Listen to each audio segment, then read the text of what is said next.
Hi friends, and welcome to another story time in the gallery. I'm Lori, and I'm very excited to bring you to a new location.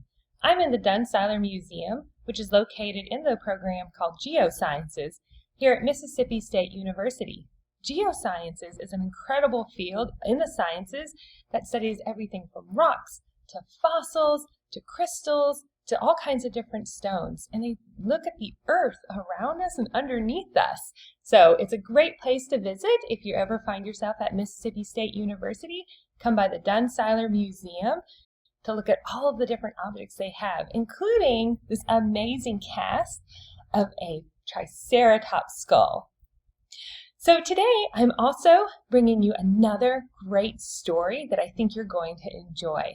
I was asked by my friends over here in Geosciences to help them announce this year's winner of the Giverny Award. What's the Giverny Award and why is it such a big deal?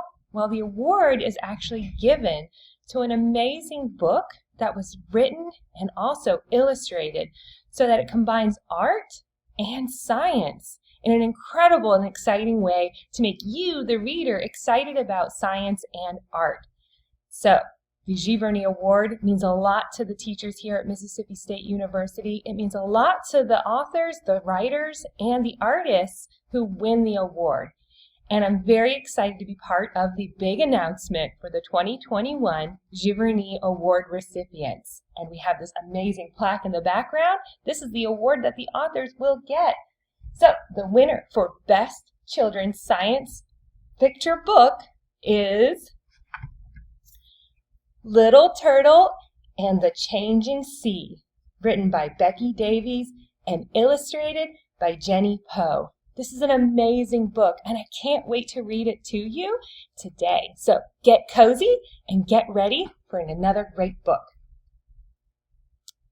Little Turtle and the Changing Sea.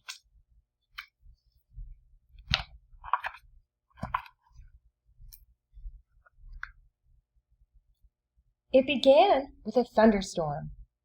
The rain lashed, and the waves crashed as Little Turtle pushed her way out of the nest and onto the wet sand. She needed to be quick. One flipper in front of the other, she pulled herself down the beach toward the safety of the sea. Thunder rumbled in the sky as Little Turtle slipped into the sea for the very first time. The water rose to meet her, and she was tossed and turned in the spray. Which way was up? Tiny turtles splashed all around her, calling, "Swim! Swim!" Just when Little Turtle's flippers were tiring, she managed to hitch a ride. Her journey had begun.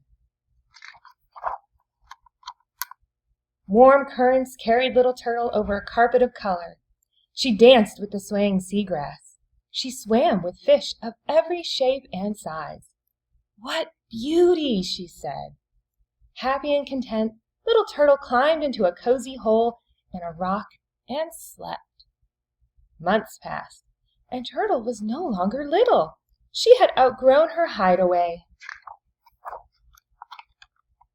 But she would never outgrow the ocean. Turtle swam onward through miles of dazzling open water. She was alone, but she didn't feel lonely. The ocean was her friend. At last, Turtle's journey was complete. She had made it to the other side of the world. "Home," sighed Turtle. And what a home it was! Foraging and feeding, Turtle lived there happily for many years, until one day it was time for her to return to the beach across the ocean where she had been born. She made the same journey many times, but found that each time the trip was different. She saw new sights, made new friends, and welcomed some new little turtles into the world. Turtle, too, was different. For her love, the ocean grew with her. Then one day, the ocean itself was different. Colors disappeared, and Turtle found strange new creatures swimming beside her. "Friend?" she asked. But she was met with silence. The strangeness grew and grew. Nothing looked the same, and Turtle felt lost in the place she knew most. The ocean no longer felt like a friend. "Hello?" she spoke into the darkness. But Turtle was alone.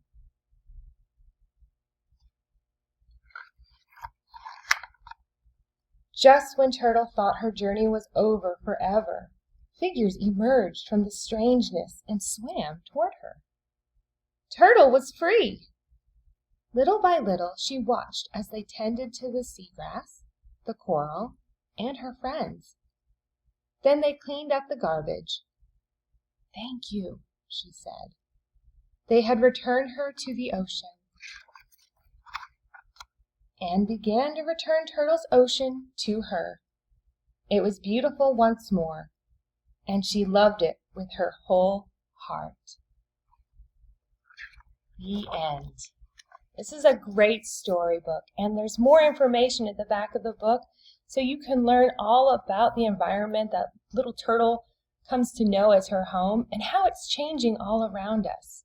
And one of the things that's happening is the plastics that we're using and we use in everyday life, from our plastic bags and our straws and our water bottles, they're finding their way to the oceans, and they're affecting the way that little turtle and all of her friends are living, and the oceans are changing.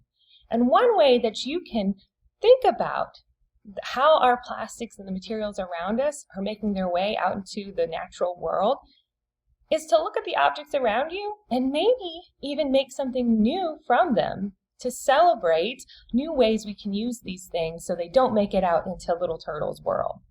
So we have some amazing works of art that are made by some great young artists.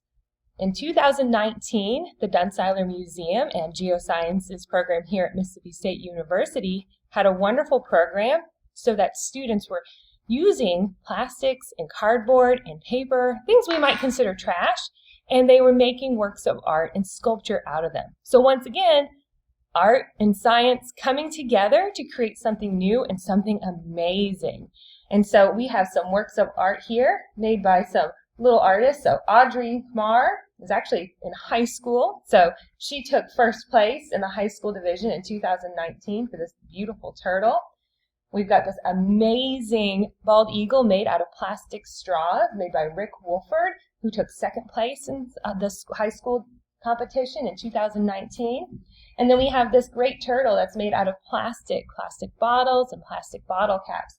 And that's made by Abigail Oliver, and she took third place in the elementary division. Now, every year, the Dunn-Seiler Museum and Geosciences has this competition, so you can look for it. But I wanted to highlight some of the 2019 award winners, because by using trash to make works of art instead of just discarding it and throwing away, they're able to turn and upcycle and recycle these garbage items into something new and exciting. I think Little Turtle would really appreciate that. Thank you for joining me for another story time in the gallery, and congratulations again to our Giverny Award winners, Becky Davies and Jenny Poe. Thank you all, and we'll see you next time.